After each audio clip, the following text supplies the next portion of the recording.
Cette vidéo vous est présentée par la boutique liloujeux.ca, un service personnalisé par une équipe de passionnés d'ici.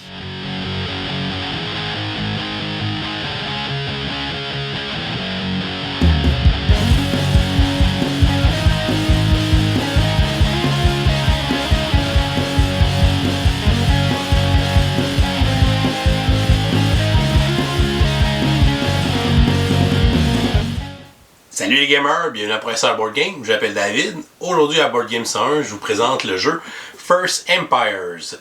C'est un jeu qui a été édité en 2022 par l'éditeur Sandcastle Games. C'est d'ailleurs leur deuxième jeu. Ils avaient fait précédemment l'excellent jeu Res Arcana. Il est distribué au Québec par Asmodée Canada. On veut d'ailleurs les remercier. Nous avons envoyé 7 copies du jeu qu'on puisse l'essayer pour vous le présenter en vidéo. C'est un jeu de l'auteur Éric B. Vogel qui se joue de 2 à 5 joueurs et dont les parties vont durer entre 45 à 60 minutes. Le but du jeu va être de marquer le plus de points de victoire. C'est un jeu de contrôle de territoire et de civilisation dans laquelle on aura 5 pistes qui représentent les attributs de notre civilisation qu'on va tenter d'augmenter tout au long de la partie pour rendre nos actions plus efficaces et aussi pour marquer des points de victoire. On aura aussi un deck de cartes objectifs qu'on va tenter de réaliser pendant la partie pour marquer d'autres points de victoire. C'est un jeu aussi avec une légère asymétrie entre les peuples qui n'auront pas les mêmes attributs sur leur plateau de civilisation, sur leurs 5 pistes d'attributs. Et on va avoir chacun un deck de cartes objectifs différents. Alors, First Empire, je vous montre comment on joue, ensuite je vous dis ce que j'en pense, et comme on est lundi, on vous donne une question du jour pour participer à un concours du lundi pour le mois de janvier 2023. On va installer une partie pour 2 joueurs. Premièrement, on va placer le plateau principal au milieu de la table et on va prendre soin de le placer du côté qui correspond au nombre de joueurs. Donc, ceci est le côté pour 2 joueurs, alors que l'autre côté est pour les parties à 3 joueurs et plus. On va former une réserve avec les dés à côté du plateau principal. Chaque joueur va se choisir une couleur et va recevoir son plateau civilisation, ses 10 explorateurs, ses 6 jetons ville et un cube de chacune des couleurs des 5 pistes civilisation. On va aussi recevoir notre paquet de cartes grand accomplissement à notre couleur. Les joueurs vont placer le cube correspondant à la couleur dans le bas de chacune des 5 pistes de son plateau civilisation, ce qui représenteront les 5 attributs de sa civilisation tout au long de la partie. On va déterminer un premier joueur au hasard et il va recevoir la piste contour qu'il va placer dans le haut de son plateau civilisation sur le côté qui indique le bon nombre de joueurs. Donc de ce côté-ci, c'est pour les parties de 2 à 4 joueurs et l'autre côté pour les parties à 5 joueurs. Il va ensuite prendre le marqueur de tour et va le placer sur la première case de cette piste. Les joueurs vont mélanger leurs 6 jetons de ville face cachée sans regarder les valeurs qui sont de l'autre côté et ils vont en placer un dans le haut de chacune des 5 pistes de leur plateau civilisation. Ils vont ensuite regarder la piste jaune des explorateurs et ils vont regarder le nombre d'explorateurs qu'ils auront sur le plateau en début de partie. Ici, on en aura 4. On va donc prendre 4 explorateurs ainsi que notre dernier jeton de ville sans regarder sa valeur et on va aller les placer sur le plateau principal dans le territoire de départ qui a le même nom que notre faction. Et finalement, les joueurs vont regarder la piste verte des cartes Grand Accomplissement et on va regarder le nombre de cartes qu'on va débuter dans notre main. Donc ici, on aura une carte Grand Accomplissement qu'on va piocher et placer dans notre main de départ. Une partie de First Empire se joue en 8 manches. À chaque manche, les joueurs vont jouer à tour de rôle en commençant par le premier joueur. Ils vont commencer par lancer un certain nombre de dés égal à la valeur de leur piste orange de leur plateau civilisation. Les dés comportent les 5 couleurs des 5 pistes ainsi qu'un symbole de combat avec une petite épée. Ensuite, les joueurs pourront utiliser un certain nombre de relances selon leurs caractéristiques de leur relance de la piste bleue.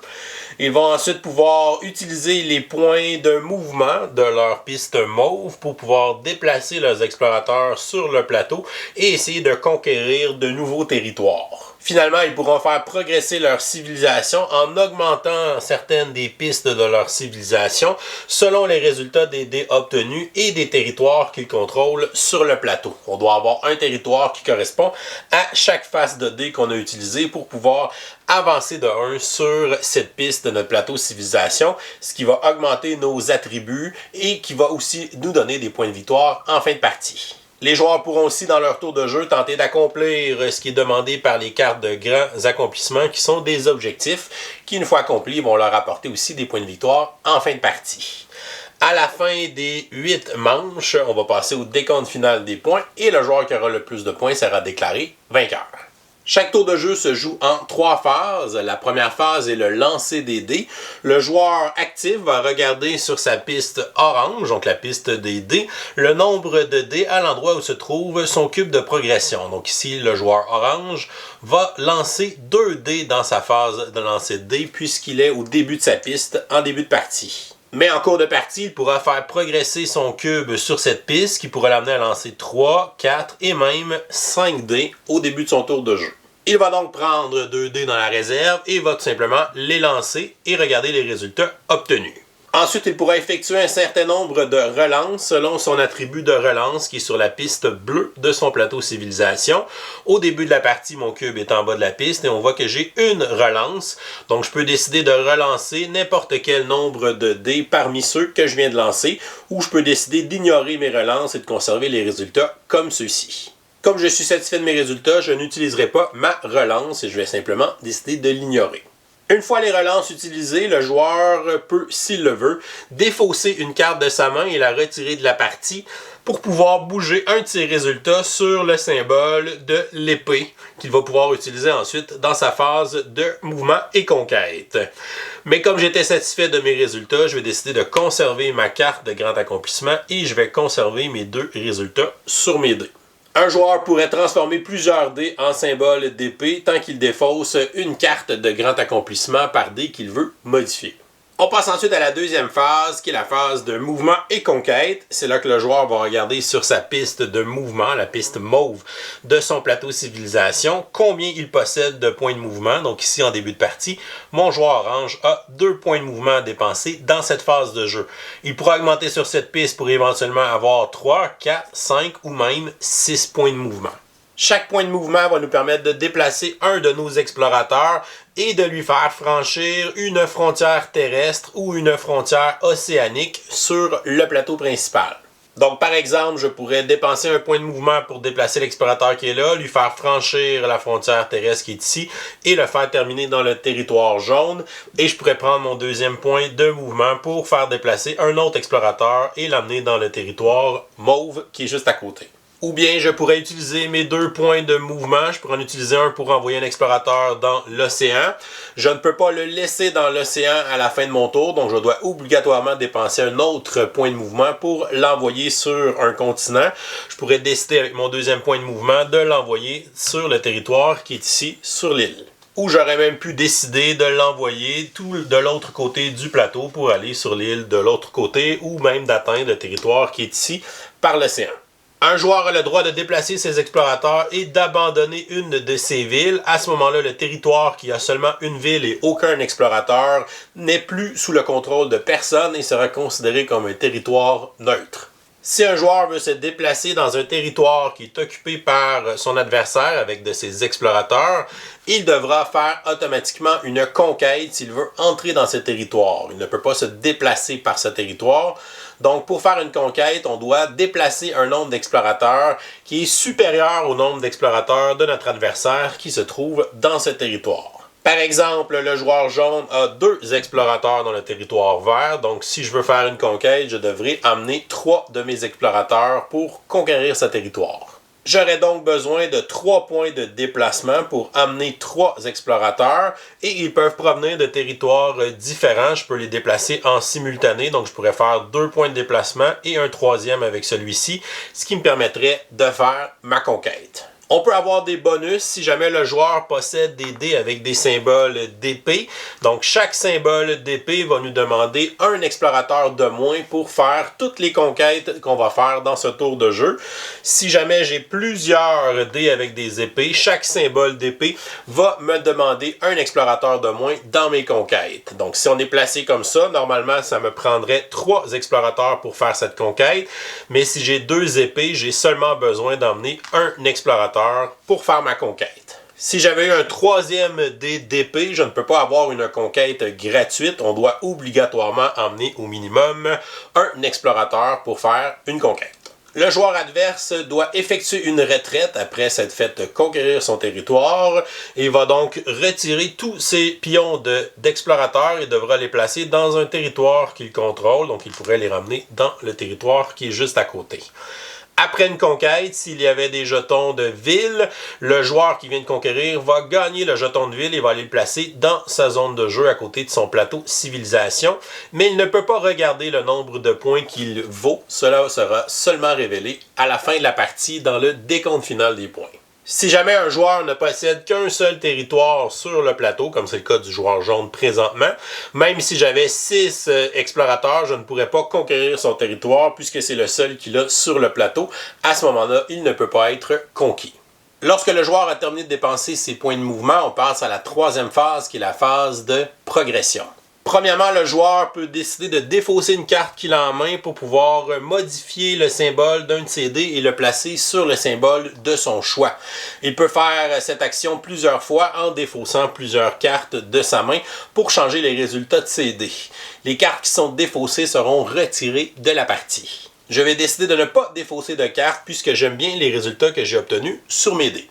Le joueur va maintenant regarder pour chacun des symboles de ces dés qui montrent une des 5 couleurs qui sont associées aux 5 pistes civilisation de son plateau, s'il contrôle un territoire de cette couleur pour pouvoir faire progresser sa civilisation dans cet attribut. J'ai obtenu un résultat mauve et un résultat jaune, donc je vais regarder si je contrôle un territoire mauve, je contrôle celui qui est là, et pour les territoires jaunes, je contrôle celui qui est ici. Je pourrais donc faire progresser ma civilisation dans ces 2 attributs. Pour mon attribut mauve, je vais augmenter mon cube d'un cran et maintenant j'aurai 3 points de mouvement à la fin de la partie. De plus, on a une valeur de points de victoire qui est de l'autre côté de chacune des pistes. Ce sont les points qu'on va marquer à la fin de la partie pour cette piste. Et je vais progresser dans la piste jaune, qui est la piste des explorateurs, et je passe de 4 explorateurs à 5. Je vais donc en prendre un de ma réserve et aller le placer sur le plateau dans n'importe quel territoire que j'occupe. Dans la phase de progression, si jamais un joueur a plusieurs résultats de dés de la même couleur, il ne peut pas augmenter plusieurs fois dans son attribut s'il possède seulement un territoire. Chaque dé doit être associé à un territoire qui est différent. Donc si j'ai obtenu 2 dés jaunes, je dois contrôler les 2 territoires jaunes du plateau pour pouvoir augmenter mon attribut d'explorateur de 2 crans dans cette manche. En augmentant sur la piste orange, on va augmenter le nombre de dés qu'on va lancer à chacun de nos tours. En augmentant la piste bleue, on va augmenter le nombre de relances disponibles à chaque tour. La piste mauve me donne des points de mouvement. Si j'augmente sur la piste verte et qu'il y a des symboles de +1, à ce moment-là, à chaque symbole +1, on va aller piocher une carte de notre deck pour l'ajouter dans notre main. Et la piste jaune sera le nombre d'explorateurs qu'on aura sur le plateau. Sur chacune des 5 pistes, on retrouve un symbole de ville qui est à des endroits différents sur chacune des pistes. Lorsqu'on va atteindre un symbole de ville, par exemple, c'est à mon prochain tour, j'augmente encore sur la piste jaune.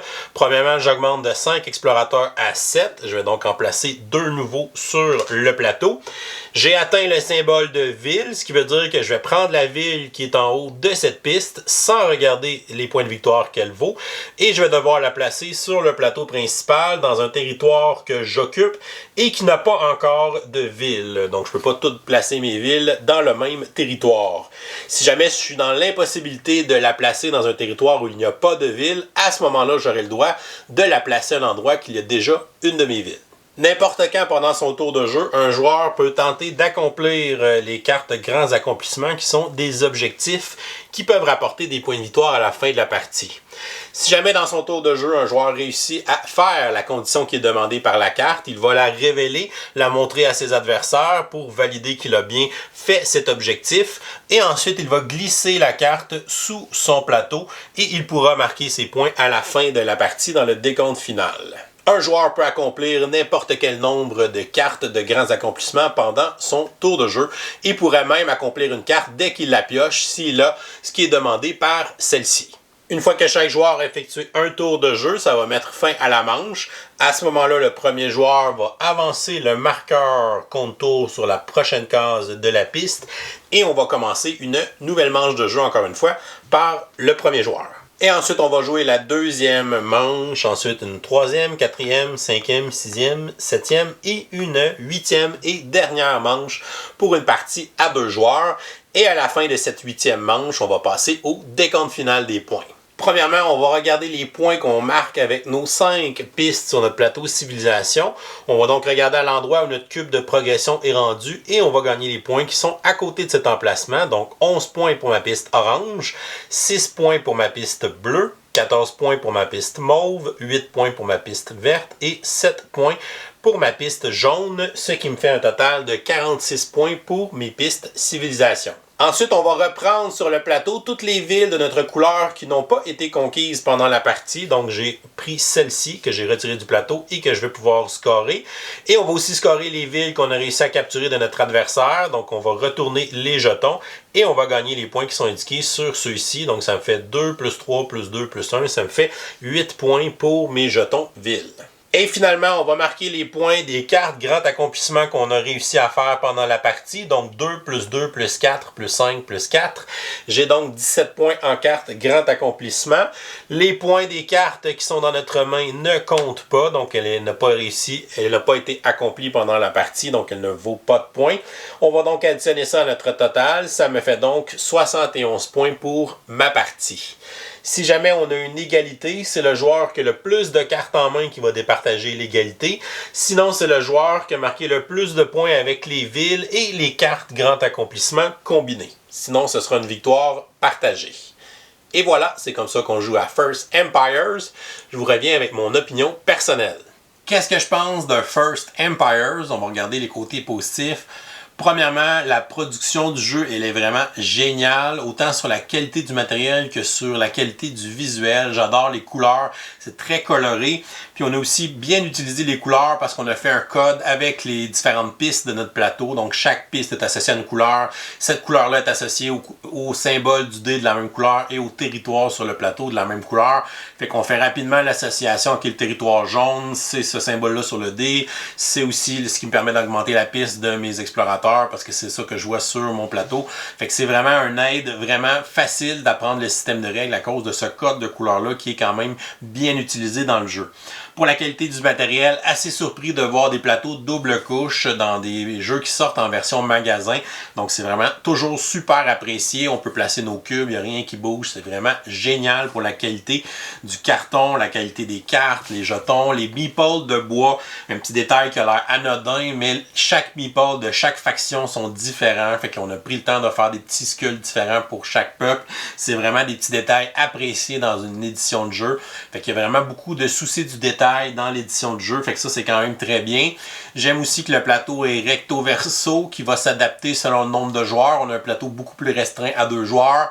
À 3 et 4 joueurs, on utilise le même plateau. Et à 5 joueurs, on a un plateau encore plus grand parce qu'on a certains territoires qui ont des lignes pointillées qui sont seulement utilisées dans les parties à 5 joueurs. Fait que ça, j'aime beaucoup dans les jeux de contrôle de territoire que le plateau, justement, s'ajuste au nombre de joueurs, qu'on ne sente pas que c'est trop grand puis qu'on, justement, l'aspect confrontation, faut qu'il soit présent dans ce type de jeu-là. Fait que le fait d'avoir des plateaux qui s'ajustent au nombre de joueurs, c'est vraiment parfait. Et pour finir sur le matériel, on a même des petites boîtes de rangement pour chaque faction, pour mettre tout le matériel de chaque joueur. Fait qu'au début, c'est vraiment facile de faire la mise en place. Voici ta boîte, voici ton matériel, tes choses. Fait que tu as tout ça dans ta petite boîte de rangement. Il y a un insert qui est vraiment génial dans la boîte de jeu, encore une fois. Fait que tout est bien rangé, tout est bien en place. Fait que c'est vraiment A1 pour la production du jeu, donc une très très bonne qualité. Sinon, pour le gameplay, j'ai été aussi surpris de voir que le jeu offrait une certaine asymétrie dans le sens où les pistes civilisation sont différentes sur chaque plateau. Donc, c'est pas tous les joueurs qui commencent avec les mêmes attributs, avec les mêmes chiffres en bas sur le début de leur piste. Donc, certains peuples vont avoir plus de déplacement au début, certains peuples vont lancer plus de dés, certains peuples vont avoir plus de cartes, certains peuples vont avoir plus d'explorateurs sur le plateau. Fait que ça fait une petite diversité dans les peuples et la façon que les pistes vont progresser aussi, les valeurs de points ou le moment où on débloque les villes. Donc, ces choses-là vont être placées à des endroits différents. Fait que ça fait un petit feeling quand même différent, même si les attributs fonctionnent de la même façon pour tous les peuples. Le fait qu'on n'ait pas la même progression sur chaque plateau, c'est quand même quelque chose d'intéressant. C'est un jeu qui a un petit feeling engine building parce qu'on va augmenter sur nos pistes. Oui, c'est des points qu'on marque à la fin de la partie plus on est haut, mais c'est aussi d'augmenter nos attributs pendant la partie, ce qui rend nos actions plus efficaces, qui nous donne plus de dés, plus de relance, plus de points de mouvement, qui nous met plus d'explorateurs sur le plateau, qu'on nous fait piger plus de cartes, d'objectifs. Donc on sent cet effet de progression-là en avançant dans la partie. On sent que nos actions sont plus efficaces, qu'on a un peu plus d'options. Puis ça, c'est satisfaisant à l'intérieur d'un jeu comme ça, justement, d'augmenter sur un jeu de piste, un jeu de progression, de voir que cette progression-là a un impact sur le gameplay et pas juste sur le scoring. Fait que ce petit côté-là est satisfaisant. Sinon, pour les côtés négatifs, premièrement, il n'y a pas de mode solo dans le jeu. Comme c'est un jeu qui joue beaucoup avec des dés, je pense que ça aurait été facile de designer un genre de petit automa qui s'active selon les faces des dés qu'on obtient pour lui à son tour de jeu. Quelque chose qui se fait rapide aussi pour avoir un bon tempo dans le jeu. Puis le fait qu'on ait un plateau à 2 joueurs, ça aurait pu aussi être facile de designer un automa autour de ça. Sinon, pour le gameplay, je trouve qu'à 4 ou 5 joueurs, la partie va s'étirer un peu plus. Donc, on va sentir des longueurs en cours de partie. Fait que c'est un jeu que j'ai préféré à 3 ou 2 joueurs personnellement. Et sinon, je pense que son plus grand défaut, c'est vraiment l'équilibre entre le hasard des dés et les décisions stratégiques qu'on va faire dans la partie. J'ai l'impression que la couverture est un peu plus tirée du côté du hasard versus les décisions on prend pendant la partie. Fait que des fois, on a l'impression que c'est le jeu qui nous guide puis qui nous dit quoi faire et où aller versus les décisions que nous, on aurait le goût de prendre. Parce qu'au final, on est un peu coincé par les résultats des dés. Oui, je peux défausser une carte pour avoir la face que je veux, mais au final, tu veux pas faire ça trop souvent parce que les cartes, c'est quand même des gros points que tu vas aller chercher pendant la partie. C'est des objectifs que tu veux tenter d'accomplir. Fait que c'est un gros sacrifice de détruire une carte pour pouvoir changer un dé sur les résultats que tu fais. Peut-être que tu vas le faire 1 ou 2 fois dans la partie, mais il faut pas que tu ailles plus que ça parce que ça va devenir assez pénalisant. Le fait que ce sont des dés à 6 faces différentes, ça fait que le système de relance tu sais, oui, on peut relancer si j'ai pas les dés que je veux, mais au final, chaque symbole est là une fois sur 6, fait que j'ai pas nécessairement beaucoup de chance d'obtenir le symbole que je veux, parce que j'ai tout de même une chance sur 6, fait que je peux obtenir vraiment un peu n'importe quoi. On est obligé d'y aller avec les dés qu'on va avoir, parce que si j'ai un dé vert puis un dé orange à ce tour de jeu-là, mais c'est pas les territoires que je voulais aller chercher, parce que je voulais aller essayer de voler une ville à mon adversaire, ou je voulais m'en aller à telle autre place, etc., ben, si tu vas pas chercher les territoires de ces couleurs-là, tu progresseras pas sur tes pistes. Et si tu progresses pas sur tes pistes, tu n'augmentes pas tes attributs. Si tu n'augmentes pas tes attributs, tu fais moins de points. Et en plus, tes actions sont moins bonnes. Fait que tu n'as pas le choix d'y aller. Tu n'as pas le choix de te laisser guider par les résultats des dés. Parce que si tu n'augmentes pas tes attributs, ça va faire un effet boule de neige vu qu'il y a une petite engine building qui s'installe, puis si tes actions restent moins bonnes, ben tu vas prendre du retard dans le jeu. Si tu prends du retard dans le jeu, ça va faire un effet encore plus boule de neige sur le reste de ta partie. Donc, je trouve que les dés ont beaucoup d'influence. En fait, les dés vont vraiment tout guider ton tour de jeu, comment tu vas jouer, parce que tu vas essayer d'aller chercher les territoires qui sont sur ces faces-là le plus possible pour tenter de faire progresser tes pistes, même si c'est pas les pistes que tu voulais progresser. Le but, il faut que tu progresses, parce qu'en progressant, tu montes de points de victoire, mais où tu vas aussi augmenter tes attributs qui rendent tes actions meilleures. Fait que j'avais l'impression que c'est le jeu qui me disait vraiment quoi faire versus les décisions que je prenais. Fait que ce petit côté-là, je trouve qu'il manque peut-être un peu d'équilibrage à ce niveau-là. Somme toute, First Empires, je vais lui donner une note de C. Pour moi, un jeu qui est correct, qui a vraiment une magnifique production au niveau de la qualité du matériel avec ses plateaux double couche, les meeples de bois, tout ça, le visuel très coloré, très accrocheur, le système de code de couleurs qui fait que le système de règles est facile à assimiler, qu'on fait rapidement les associations, c'est facile embarquer dans le jeu. La petite asymétrie avec les plateaux qui sont différents, qui progressent de façon différente aussi, est intéressante dans le jeu. Mais au final, j'ai trouvé que les décisions qu'on prenait étaient vraiment seulement ce que les dés nous disaient de faire. On était guidé un peu trop par les dés puis les résultats de ceux-ci par rapport aux décisions que j'aurais voulu prendre dans ma partie. C'est un jeu qui va rester quand même léger, c'est un jeu qui peut être très familial, qui a une petite vibe un peu small world dans le fond, parce qu'il n'y a pas de hasard dans le combat. Il y en a dans tout le reste du jeu, mais il n'y en a pas dans le combat. Dans le fait qu'on emmène un certain nombre de pièces, on est sûr de gagner, on tasse l'autre du territoire. Fait que c'est très small world-ish comme système. Mais si vous voulez un jeu léger de conquête de territoire, un jeu qui vous guide beaucoup dans votre partie, dans votre stratégie, peut-être pour jouer avec des plus jeunes ou des gens moins habitués, mais c'est peut-être un jeu qui pourrait vous intéresser. Il est disponible justement en français dans vos boutiques favorites. Et voilà, c'est tout pour aujourd'hui. Oh, c'est vrai, on est lundi. On va donc vous donner une question du jour pour participer à notre concours du lundi pour le mois de janvier 2023, dans lequel vous pourriez gagner le jeu Challengers. Ma question est la suivante. Quel jeu a le meilleur insert à l'intérieur de sa boîte? Vous nous laissez la réponse en commentaire YouTube sous la vidéo pour enregistrer votre participation. Et si vous nous supportez aussi sur Patreon pour au moins 5$, vous aurez une participation automatique à chaque lundi. Donc, bonne chance à tous pour ce nouveau concours. Si vous n'êtes pas encore abonné à la chaîne, vous pouvez le faire en cliquant notre bonhomme ici en bas de l'écran. Sinon, vous pouvez nous suivre sur Facebook, Twitter ou Instagram à Professeur Board Game. Et si vous aimez le contenu qu'on fait, vous pouvez nous encourager sur notre campagne Patreon, qui vous donne aussi accès à notre serveur Discord. Je vous souhaite à tous une excellente fin de journée et continuez de gamer.